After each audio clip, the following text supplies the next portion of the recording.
Today I want to talk about the eviction process. There are 6 steps to the eviction process in Georgia.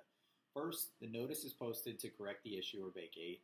2, if uncured and the tenant remains, the complaint is filed and served. 3, an answer is filed.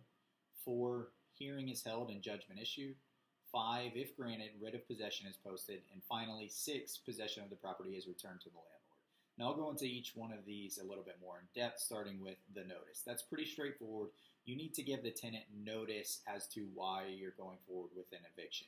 So in that notice, you need to include the tenant's full name and the address of the property, the date the eviction notice was served, the reason for the eviction notice, the total amount of overdue rent if it is a rent-related item, the specific period, so the amount of time you're going to give them to correct these issues before you go forward with step 2, and then a statement indicating how the eviction notice was served to the renter. So I posted it on the door. And going back to the previous one, there's no timetable set for how much time you have to give them to resolve this issue, but you do need to give them a set amount of time before you can go on to step 2.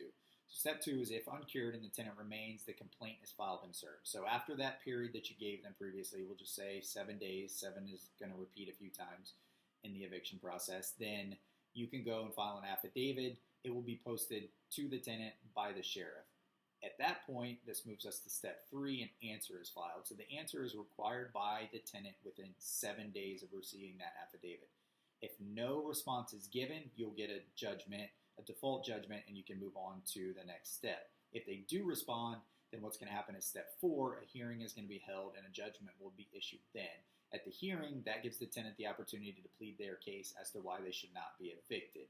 Let's say you get your judgment, then if granted, the writ of possession is going to be posted. So if you get the default judgment, the tenant is going to have 7 days to appeal. From there, the writ of possession is posted, again, by the sheriff. That gives them a final opportunity. This is happening. You need to get out of the property.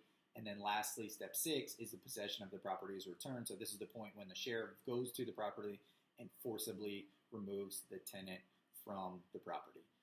This can all take anywhere from 1 month to 3 months, depending upon the court system, how long it takes them to provide the hearing, how long the sheriff's department takes to do the forcible eviction, which can take anywhere from a few days, once granted, to a few weeks.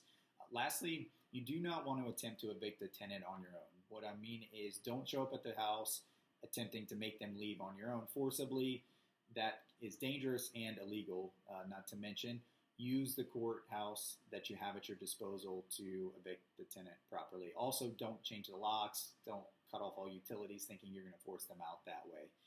If you have any additional questions on the eviction process, how to avoid the eviction process, which is something we specialize in when placing a tenant, or just property management in general, visit our website and give us a call today.